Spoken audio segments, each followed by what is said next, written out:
Hi, Falcons. Today we are talking about an artist named Charles McGee. He is somebody who was raised and born in South Carolina, but later moved to Detroit, Michigan. And he was born on December 15th, 1924, and he died just recently on February 4th, 2021. And he was 96 years old.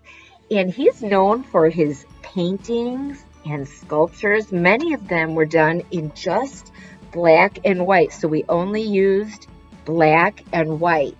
And his first experience with art was actually when he was visiting his grandparents' farm in South Carolina as a boy. And he was working in the cotton fields, and it was just such a harmonious, artistic feeling for him that he really became passionate about art. He actually never went to school until he was 10 years old. So from the age of 5 to 10, he was just working in the fields with his family. And eventually he did enter school when his family moved to Detroit. He was later served in the Marines in World War II, where he was stationed in Japan for 3 years. And he always felt Detroit was his home, and he wanted to revitalize that city and bring the beauty of his art. And I'm going to share with you a couple of his most famous works that I was really intrigued by. This one is called United We Stand, and it's at an art museum in Detroit. And it shows 7 abstract figures. They kind of look like maybe they could be animals or people. And it's just done in black and white. And we see lines and shapes and patterns. And this picture actually has symbolism. It's representing something. And what it is representing is one people together. That's why it says United We Stand. He was very big on wanting us to unite and be together, which brings me to this other piece of work I want to share with you, and it is called Unity. And it is on a building in Detroit. It's called the 28 Grand Building, and this mural is 7 stories high. So this is a giant piece of art, again, black and white, line and shape and pattern. And what do you think he's trying to say about unity? Take a good look in there. I bet you there's all sorts of messages about us coming together. The third this painting he did, or sculpture I should say, is called Rhapsody in Black and White, and it actually inspires our project that we are going to be working on today, because we are going to be creating paper sculptures that are in 3D. So eventually it's going to look something like this. So you could see it's something that we can look at. If it was on a wall, it would come out at you. If it was sitting on a table, it would stand up. So it's really going to be a beautiful, interesting design. Today, for the first day of our project, you are going to need only 2 things. You are going to need a white sheet of paper and a black marker. You know I always like to use my Sharpies, but whatever marker black that you have, that would be great. So gather your materials and we'll get started. We are going to take our blank white paper, and we are then going to divide it into 7 curved spaces. So just make 7 different curved lines.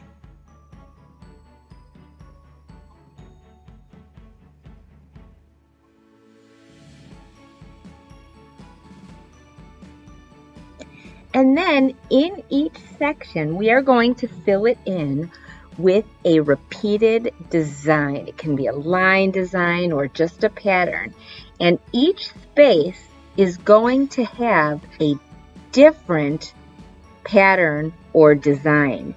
Be sure to use different sized lines. You could see here I'm doing some fat lines and I'm doing some skinny lines just to make it look interesting and different. So you are going to create those lines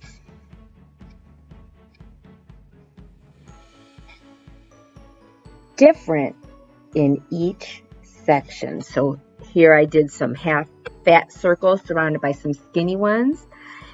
Now I'm going to maybe do some diagonal lines in this one. And maybe I could even make it more interesting by adding something fun to it. Every section should have a different pattern happening. Maybe this one I would do some crosshatch. Again, every section I want to have a different repeated design. I can do lines, shapes, but again, we're only using black marker to create these. So only black and white designs. I'm going to keep going and create these designs. I'm coming up with different ones. This time I'm doing some asterisks.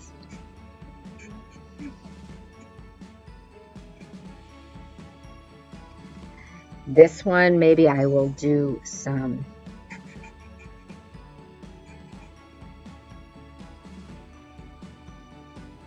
fat zigzag lines.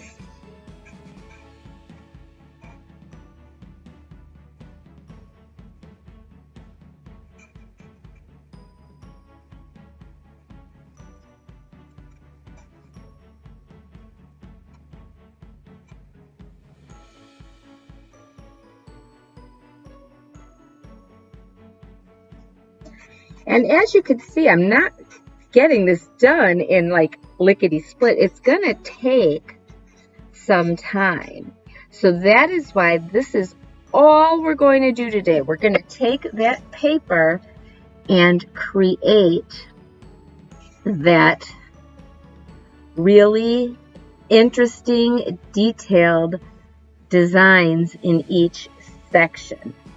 And you're going to be surprised at how awesome it looks when we come back and Charles McGee it in our next session, because it's super cool. So after you finish this, you are going to put this in a very safe spot so that you can find it the next day and pull it out. So put this in a safe spot and we'll gather again next time. Hey guys, it is day 2 of our Charles McGee inspired project, and you are going to need to get out that sheet you made yesterday with your line designs in black and white. You are also going to need another sheet of white paper, a pair of scissors, and some glue. I think a glue bottle will be better in this case, but if you only have a glue stick, that'll work for you too. So gather your materials and let's start. Now I am going to take my scissors, and on those wavy lines, I'm going to cut along each one.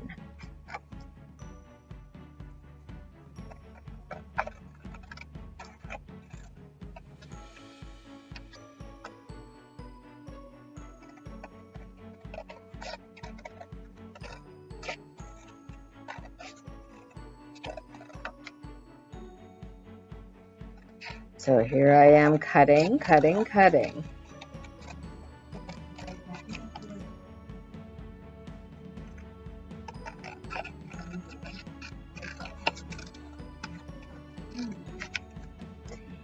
so that I have all of my pieces ready to go. I am then going to take my second piece of white paper and my glue.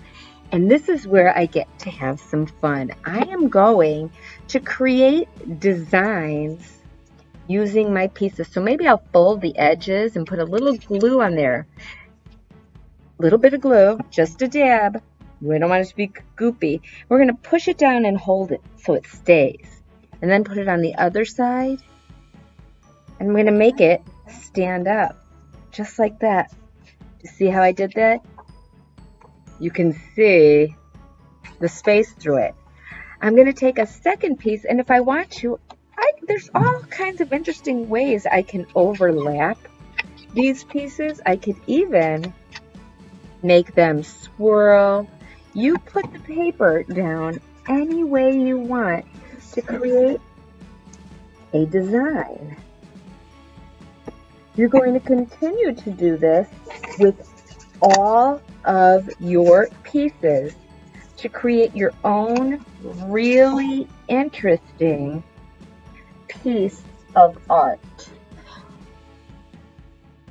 When you're all finished, you will have a piece of art that looks something like this. It will definitely be individual to you, but it will be a sort of sculpture out of paper that creates this really beautiful design. Now again, you're going to ask yourself those questions. Did you follow directions? Did you use good craftsmanship? And were you creative? And if you answered yes, make sure you sign your name, because great artists do that. And then please, please, please share your art with me. I can't wait to see it.